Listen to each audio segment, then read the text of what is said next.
সকল প্ৰথমে আপোনালোকক মই মোৰ YouTube channel government job update news চেনেলৰ স্বাগতম জনাইছোঁ। আজি আকৌ আমি নতুনকৈ পদ মুকলি হোৱা জবৰ কথা লৈ আহিছোঁ। আজি আমি কথা পাতিম IDBI বেংকৰ পোষ্ট কিছুমান মুকলি হৈছে সেইবোৰৰ ওপৰত। সেই ৰিকুৱাৰমেণ্টটো আপোনালোকৰ IDBI বেংকৰ পৰা অফিচিয়েল নটিফিকেশ্যন আহিছে। এতিয়া আপোনালোকক মই জনাম যে start date of online registration and payment of application fees আপোনালোকৰ 18 তাৰিখ 4/মাহ 2019 তাৰিখৰ পৰা ষ্টাৰ্টিং ডেট অনলাইনৰ হৈ গ'ল আৰু লাষ্ট ডেট আপোনালোকৰ 30 তাৰিখ 4/মাহ 2019লৈকে আপোনালোকে পাৰিব এপ্লিকেশ্যন ফৰ্ম ফিল আপৰ লাষ্ট ডেট। ইয়াতে কিছুমান আপোনালোকৰ details of reservation in post দিয়া আছে। GM গ্ৰেড ইৰ কাৰণে নাম্বাৰ অফ ভেকেঞ্চি এটা, জেনেৰেলৰ কাৰণে এটা, ইয়াত SC ST reserved for SC ST OBC EWS PWৰ কাৰণে কোনো পদ নাই। ইয়াত DGM গ্ৰেড D ইয়াতে নাম্বাৰ অফ ভেকেঞ্চিজ আছে 6টা, জেনেৰেলৰ কাৰণে 5টা, SCৰ কাৰণে ইয়াতে কোনো পদ নাই, STৰ কাৰণেও নাই, OBCৰ কাৰণে এটা, EWSৰ নাই, PWDৰ কাৰণেও নাই। ঠিক সেইদৰে AGMত গ্ৰেড C ইয়াতে টোটেল ভেকেঞ্চিজ দিয়া আছে 36টা, জেনেৰেলৰ কাৰণে 18টা, SCৰ কাৰণে 5টা, STৰ কাৰণে 2টা, OBCৰ কাৰণে 9টা, EWSৰ কাৰণে 2টা আৰু PWৰ কাৰণে 3টা।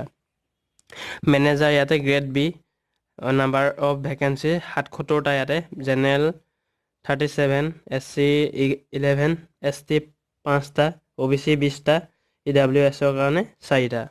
ইয়াতে টোটেল দিয়া আছে নাম্বাৰ অফ ভেকেঞ্চিজ 120টা, জেনেৰেলৰ 61টা, SC 16টা, ST 7টা, OBC 30টা, EWSৰ 6টা।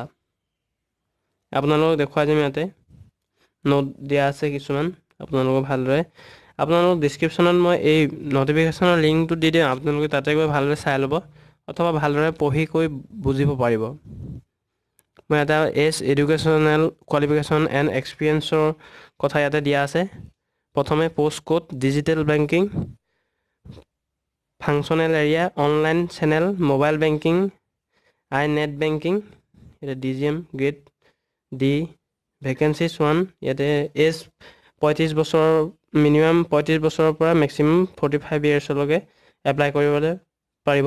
এডুকেশ্যন কোৱালিফিকেশ্যন দিয়া আছে graduate BTech in electronics and telecommunications, computer science, electronics, electrical information technology, electronics and communication or graduate with post graduate in MCA from a recognised university. ইয়াতে experience বিচৰা হৈছে minimum 10 বছৰ। আৰু job profile understanding functional aspect of various digital banking products and supporting IT application in the internet and mobile banking application. এই জবৰ কাৰণে আপোনালোকৰ graduate pass হ'ব লাগিব। সেই গতিকে গ্ৰেজুৱেট যোগ্য কেণ্ডিডেটে এই ভিডিঅ'টোৰ কাৰণে এই ভেকেঞ্চিৰ কাৰণে এপ্লাই কৰিব অথবা বাকীবোৰো চাই ল'ব। মই আপোনালোকক ডেছক্ৰিপশ্যনৰ লিংকটো দি দিম, তাতে গৈ ভালদৰে চাই ল'ব। এতিয়া ক'বলৈ হ'লে বহুতো সময়ৰ প্ৰয়োজন হ'ব, মই বাকীবোৰ দেখুৱাবলৈ আপোনালোকক চেষ্টা কৰিছোঁ। কিছুমান এপ্লিকেশ্যন ফিজ বিচৰা হৈছে, কেটেগৰী এপ্লিকেণ্টৰ ৱাইজ মতে দিব লাগিব। আপোনালোকে SC ST PWৰ কাৰণে এপ্লিকেশ্যন ফিজ ইয়াতে 150 টকা, ফৰ অল আদাৰ্ছ OBC যেনে জেনেৰেল সেইবোৰৰ কাৰণে আপোনালোকৰ 700 টকা এপ্লিকেশ্যন ফিজ দিব লাগিব। আৰু মোড অফ পে'মেণ্ট ইয়াতে দিয়া আছে,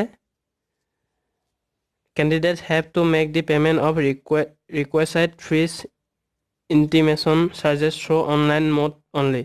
এতিয়া আপোনালোকে অনলাইন যোগে আপোনালোকে দিব লাগিব, যেনেধৰণে ডেবিট কাৰ্ড, ক্ৰেডিট কাৰ্ড, ৰুপে, ভিছা, মাষ্টাৰ কাৰ্ড, মেষ্ট্ৰৰ দ্বাৰা আপোনালোকে দিব পাৰিব। এই ভেকেঞ্চিটোৰ কাৰণে কেনেদৰে এপ্লাই কৰিব, ইয়াতে আপোনালোকৰ এপ্লাই অনলাইন থ্ৰু ৱেবছাইট দিয়া আছে, www.idbi.com দিয়া আছে। আপোনালোকে এইটো যোগেও এপ্লাই কৰিব পাৰিব অথবা মই ডিছক্ৰিপশ্যনত আপোনালোকে এপ্লাই লিংকটো দি দিম, তাতে গৈ আপোনালোকে চাব পাৰিব। অফিচিয়েল নটিফিকেশ্যনত গৈ আপোনালোকে সেইবোৰ সকলোবোৰ লিংক দি দিম, ইম্পৰ্টেণ্ট লিংকবোৰ আপোনালোকে ভালদৰে চাই ল'ব। আৰু ডেছক্ৰিপশ্যনত মই এই নটিফিকেশ্যনৰ লিংকটো দি দিম, তাতো গৈ পঢ়ি ল'ব অথবা বুজিব পাৰিব। আজিৰ ভিডিঅ'টো ইমানতে সমাপ্ত হৈছে।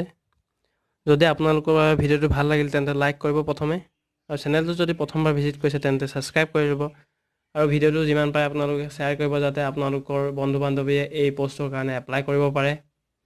তো আজিলৈ ইমানেই, আকৌ নেক্সট ভিডিঅ'টো লগ পাম। থেংকছ ফৰ ৱাটছিং, থেংক ইউ।